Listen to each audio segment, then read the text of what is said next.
Kembali lagi bersama saya Lee Chong Hel di acara Fenomena Pengen Nongol di Kamera. Nah,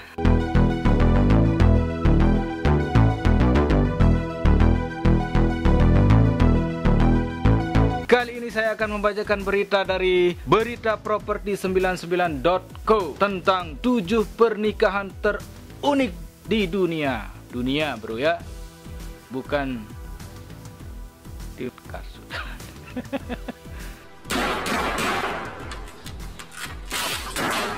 Yang pertama, pernikahan pohon di India. India yang ada kucu-kucu hota hai. Kucu-kucu hota hai. Pernikahan pohon di India. Wanita dibilang terkutuk jika keinginan untuk menikahnya lebih besar dibandingkan pria. Wanita seperti apa sih yang terkutuk itu? Agar kutukannya hilang sebelum memasuki kehidupan rumah tangga, ia harus dinikahkan dengan pohon terlebih dahulu. Wow, bukan Anissa pohon ya. Tradisi ini dipercaya bahwa kutukannya akan menjelma di dalam pohon dan wanita tersebut bebas dari kesialan yang akan menerpanya. Bayangin dah kalau nikah sama pohon. Kalau saya sih bayanginnya itu malam ijik-ijik itu loh. Masa sama pohon? Gimana caranya coba? Masa berdiri? Dogi dong. Yang kedua, tradisi pernikahan untuk menggemukkan paksa pengantin. Nah, ini menarik ini.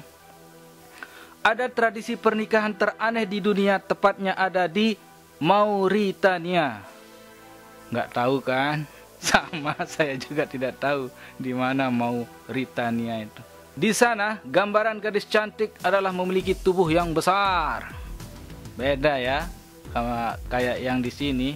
Yang dicari yang selangsing-langsingnya, setipis-tipisnya. Bila perlu, tinggal tulangnya saja yang kelihatan. Karena itu, para orang tua di sana sudah memberi makan paksa pada anak sejak umur 12 dan 13 tahun. Wow, dari kecil sudah dipaksa biar nafsunya besar. Bukan nafsu yang itu, nafsu makan. Coy, jangan bayangkan mereka yang diberi makan coklat dan es krim. Tapi dia memiliki makanan yang khusus, yaitu makanan kuskus yang sudah dilumuri oleh lemak kambing sampai suplemen penggemuk binatang. Lebih parah lagi, bila para gadis menolak maka akan dipukul atau disakiti secara fisik agar mau membuka mulut. Yang ketiga, dilarang buang air 3 hari 3 malam. Tradisi pernikahan aneh di Indonesia ini. Wow, di Indonesia bro. Ternyata Indonesia selalu masuk nominasi di semua yang tuh. Terapalah. Ada aja Indonesia. Luar biasa kan? Tradisi pernikahan aneh di suku Indonesia terjadi pada suku Tidung, Kalimantan. Para calon pengantin diharuskan menahan buang air kecil selama 3 hari dan 3 malam. Bayangin dah, menahan buang air ini maksudnya bukan buang air, bukan membuang air, tapi itu nahan pipis. Bayangin dah itu kalau sudah di ujung. Ekspresinya bagaimana? Tapi begitulah tradisi. Kedua calon mempelai pun harus duduk dengan bersila. Kalau laki bersila mah biasa tuh. Bayangin dah kalau cewek yang bersila. Ada yang ketawa kayak itu. Ya enggak. Ada yang krik krik krik. Agar tidak kabur dari kamar mandi, biasanya keluarga mengawal kedua mempelai secara bergantian. Dijaga ketat. Dijaga ketat supaya tidak ada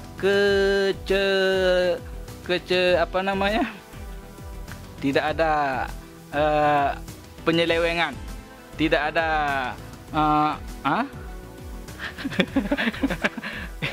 tidak ada kecurangan. Tradisi ini digelar dengan maksud supaya mereka kelak hidup bahagia serta mendapatkan rezeki dan anak. Kayaknya ini yang tidak punya anak dan rezeki ini bolehlah. Tidak ada salahnya mencoba. Siapa tahu dapat rezeki, dapat anak, ya, bagi yang percaya. Kedua pengantin biasanya hanya sedikit makan dan minum untuk mengatasi hasrat buang air kecil. Ya tetap aja, yang namanya kencing harus disalurkan seperti itu. Namanya juga nafsu. Kalau nggak disalurkan, bayangin dah, bolak-balik kan, bolak-balik kamar mandi. Ngapain kamar mandi? Yang keempat, tradisi pernikahan dengan memukul kaki. Bagi para pengantin pria di Korea Selatan, saat resepsi temannya harus mengikat kakinya serta memukul telapak kakinya dengan keras. Tradisi ini dapat dipercayai bahwa pengantin pria akan lebih merasa tangguh dalam menjalani malam pertamanya. Wow, biasanya sih kalau tangguh itu dilihat dari durasi, men. Bukan dari pukulan, bukan dari hentakan. Percuma juga dihentak, dipukul cuma 3 menit. Tapi ini untuk di Korea ya, malam pertama. Tapi malam-malam berikutnya ya tetaplah. Masa setiap malam mau begitu? Pukul kaki lagi, dong bengkak. Yang kelima, malam pertama harus ditonton mertua perempuan. Wow, aku tak sanggup membacanya, Roma. Tapi ini kita infokan, ini sangat penting. Tradisi pernikahan paling aneh ada di Kolombia. Usai melaksanakan pesta pernikahan, para kedua pasangan pengantin biasanya akan melakukan malam pertama sebagai sepasang suami istri yang sah. Nah iyalah, masa mau dianggurin? Digas lah. Namanya juga malam pertama. Tapi anehnya, uniknya, malam pertama mereka harus disaksikan oleh ibu dari pengantin wanita. Gimana ya kalau disaksikan? Bisa bangun nggak ya? Mulai dari mencium kening, sudah mulai hot ini. Mulai mencium kening hingga berhubungan badan tidak boleh luput dari pantauan sang ibu. Tidak boleh tutup mata ini, harus membelalak. Matanya harus dibuka lebar bagaimana dia menyaksikan perbuatan anaknya. Hal ini diyakini agar ibu dari pengantin wanita mengetahui seperti apa anak perempuannya diperlakukan oleh suaminya setelah menikah. Grogi malu mana bisa kalau di sini diterapkan itu. Kalau ibunya yang kebelat setelah menyaksikan itu perbuatan anaknya, bagaimana ya? Yang keenam, meludahi kepala dan dada. Aneh sekali.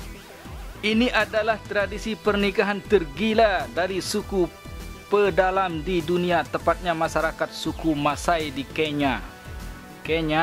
Agar calon pengantin mendapatkan restu untuk menikah, mereka harus siap beberapa anggota badannya diludahi. Yang diludahi itu seperti bagian kepala dan dada. Tradisi ini juga berlaku untuk memberikan selamat atas kelahiran seorang bayi atau sekedar memberi hormat pada orang yang diludahi. Kalau kita menghormati orang di sana, kita harus ludahi dia. Kalau di sini ya cium tangan, cium pipi kiri, cium pipi kanan. Ya kadang-kadang cium itu. Jangan dicoba. Apalagi sekarang musim Covid, kalau kalian meludah, sudah bau corona lagi. Yang ketujuh, mengeluarkan tangisan bahagia. Namanya orang menangis ya sedih lah, masa ada bahagia. Bagi penduduk Tujia, Tiongkok, sebulan sebelum hari H, pernikahan pengantin wanita diharuskan untuk menangis. Sang pengantin setidaknya harus menangis selama 1 jam sehari, setiap harinya. Bagaimana cara memaksa orang untuk menangis? 10 hari kemudian, ibu dari pengantin wanitalah yang bergantian untuk menangis.